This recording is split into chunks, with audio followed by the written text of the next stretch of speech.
और समय हो गया है उत्थापन आरती का। वहाँ गोसाई जी पट खोल देंगे, चलो चलते हैं। श्री जी बोली, नहीं नहीं, ये जहाँ तक जा रहे हो इसको वहाँ छोड़ दे, फिर चल देंगे मंदिर को। ठाकुर जी बोले, पहले ही मना किया था, मत चलो मेरे साथ। आ गई है जबरदस्ती। फिर दोनों सूरदास जी के पीछे पीछे चलने लगे। सूरदास को पूरा आभास लग गया था कि श्यामा श्याम दोनों हैं यहाँ आज, इसलिए सूरदास जी जानकर वहां गए जहां गहरो कुआं था।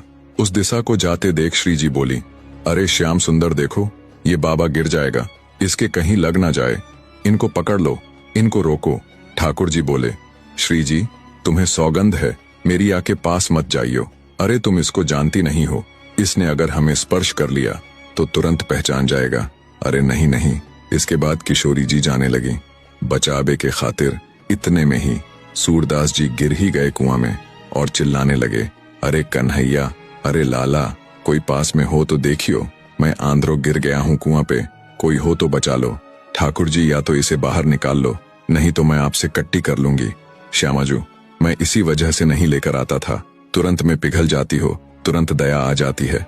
नहीं, इसे बाहर निकाल दो, फिर नहीं कहूंगी, फिर दोनों भाग जाएंगे। ठाकुर जी ने झांक कर देखा, कुआं खूब गहरो। सोचने लगे कैसे निकालूं। एक तरीका है, आप अपनी कारी कमली निकालो, मैं अपनी चुनरी दे रही हूँ, दोनों में अच्छी गांठ लगा लो और फिर बाबा को निकाल लेंगे। ठाकुर जी ने कहा, तो फिर लाओ। श्री जी ने अपनी चुनरी दी, ठाकुर जी ने अपनी काली कमली निकाली और अच्छे से गांठ लगाई और कुआं में डाल दिया और बोले, बाबा। सूरदास जी आवाज सुनते ही रोम रोम कंपित हो गया। मन में सोचा कि इतनो मीठो स्वर तो मेरे प्रभु का ही है। बाबा बोले, आ भैया, कौन है? बाबा, मैं यही पास के गांव का हूँ, मुझे अभी आपकी आवाज सुनाई दी है। बाबा, मैंने अपना पटका नीचे डाल दिया है, उसे पकड़ लो और आ जाओ ऊपर।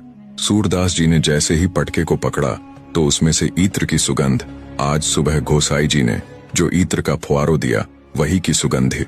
अब तो और भी विश्वास हो गया कि ये तो श्याम सुंदर ही है। अब सूरदास जी ने अच्छे से पटका को पकड़ लिया। अब यहाँ ठाकुर जी पटका को खींच रहे हैं और श्री जी भी खींच रही हैं। ऊपर आते समय सूरदास जी ने सोचे, आज ये कहीं निकल के ना भाग जाए मेरे हाथ से। इधर ठाकुर जी सोचे कि जैसे ये निकले हम भागे यहाँ से। जैसे ही सूरदास ऊपर आए तो उन्होंने नाटक किया कि वो गिर रहे हैं। ठाकुर जी तुरंत किनारे हुए और सूरदास श्री जी के चरणों में गिरे जाके और श्री जी के चरण कस के पकड़ लिया। ठाकुर जी ने श्री जी को पकड़कर जोर से खींचा। सूरदास के हाथ में श्री जी की पायल आ गई। ठाकुर जी बोले, श्री जी जल्दी चलो, नहीं ये बाबा फिर पकड़ लेगा। अगले भाग का इंतजार करना, जल्दी ही आएगा आपके सामने। कमेंट में एक बार जय श्री कृष्ण जरूर लिखते जाना। धन्यवाद।